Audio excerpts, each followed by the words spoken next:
அவன் கேர்ள் ஃப்ரெண்டுக்கு gift வாங்குறதுக்கு நான் செலவு பண்ணி காசு கொடுக்குறேன். அதை விட பண்ணும். இல்ல நான் பாவம்.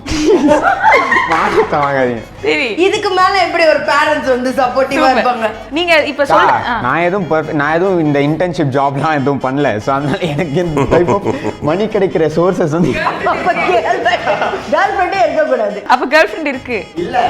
கேர்ள் ஃப்ரெண்ட் ஆவ ட்ரை பண்றாங்க. அப்பா 6வது படிக்கும் போது வச்சிருந்தேன். சொல்லு என்னப்பா கேர்ள் ஃப்ரெண்ட்லாம் மூஞ்சே பாரு நல்லா வருது.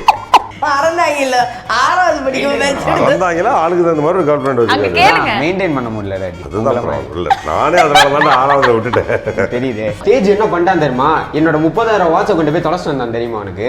இப்ப பாரு பாபாவை மம்மி தொலைச்சிட்டானோ. ஐயோ அம்மாட்ட சொல்லிட்டீங்களா?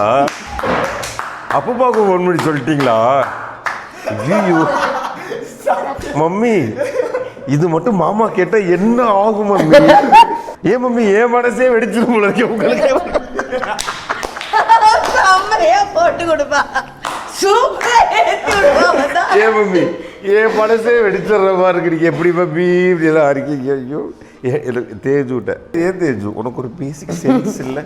மாமா அங்கேருந்து எவ்வளவு கஷ்டப்பட்டு அந்த வாட்சை வாங்கி கொடுத்து. இதுதான் வந்து எரியற விளக்குல என்னதானா? ஐயோ என்னையா கிருஷ்ணா இல்ல தூக்கி ஊத்திடுவாங்க. குழந்தைங்களா பார்த்துருப்போம். ஆல் ஆஃப் சடன் வளர்ந்துருப்பாங்க. வளர்ந்து நிறைய விஷயங்கள் பேசும்போது எப்படி பேரண்ட்ஸாக நீங்கள் அதை பார்க்குறீங்க? எந்த ஒரு மூமெண்ட் நீங்கள் ரியலைஸ் பண்ண மூமெண்ட், பரவாயில்ல நம்ம பசங்க வளர்ந்துட்டாங்க அப்படின்னு? இல்லை ஆக்சுவலாக நான் ரொம்ப சின்ன வயசுலேருந்தே நான் வெளியில் ஹாஸ்டலில் அப்படி இப்படின்னு தான் வளர்ந்தேன். பட் ஓவராலாக வீட்டில் என்னை ரொம்ப போட்டு பிடிக்கல டைட்டாக. இப்போ திடீர்னு ஒரு நாள் போயிட்டு சென்னை போனால் போயிட்டு வாண்ணா சொன்னாங்க. திடீர்னு ஒரு நாள் இந்த பொண்ணை கல்யாணம். ஸோ அந்த மாதிரி ரொம்ப டைட்டாக பிடிக்கல இல்லையா? அப்போ அந்த சுதந்திரத்தை வந்து நம்ம எப்படி யூஸ் பண்ணிக்கிட்டோம் அப்படின்னா எதையுமே நான் ஓவர் டூ பண்ணி போக மாட்டேன். இப்போ கெட்ட பழக்கம்னு யார் என்னென்னலாம் சொல்கிறாங்களோ எனக்கு எல்லாமே தெரியும். பட் எனக்கு ரொம்ப நல்லா தெரியும் அது எங்கே யூஸ் பண்ணணும், அது எவ்வளோ வச்சுக்கணும். ஏன்னா அது எல்லாமே நானே அனுபவிச்சது மை செல்ஃப். அதோட எக்ஸ்ட்ரீம் போயிருந்திருப்பேன். அதில் நடந்த விளைவுகளை நான் ஃபீல் பண்ணியிருப்பேன். அதை தொடக்கூடாது. இப்படி தான் நானே ரியலைஸ் பண்ணேன் இல்லையா? ஸோ அந்த பாடம் ஒரு வேளை படித்தாலோ சொல்லிக் கொடுத்தாலோ வராதுங்கிற ஒரு எண்ணம் எனக்குள்ளே உண்டு. அதை நான் என் பையன் மேலே அப்ளை பண்ணுறேன், பொண்ணு மேலே அப்ளை பண்ணுறேன். பட் பொண்ணு வந்து அது ஆட்டோமேட்டிக்காக அவளே ரொம்ப ரெஸ்ட்ரிக்டடாக இருக்கா. அது பாண்ட்லேயே அது இருக்குது. இவனை பொறுத்த வரைக்கும் அவன் ஃப்ரீயாக இருக்கான், ரொம்ப ஃப்ரீயாக பேசுகிறான், நிறையா விஷயங்கள் சொல்கிறான்.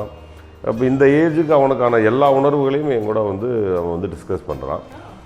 அப்போ எனக்கு வந்து என் பிரதர் இருந்தார் அப்போ அந்த மாதிரி பேசுகிறதுக்கு.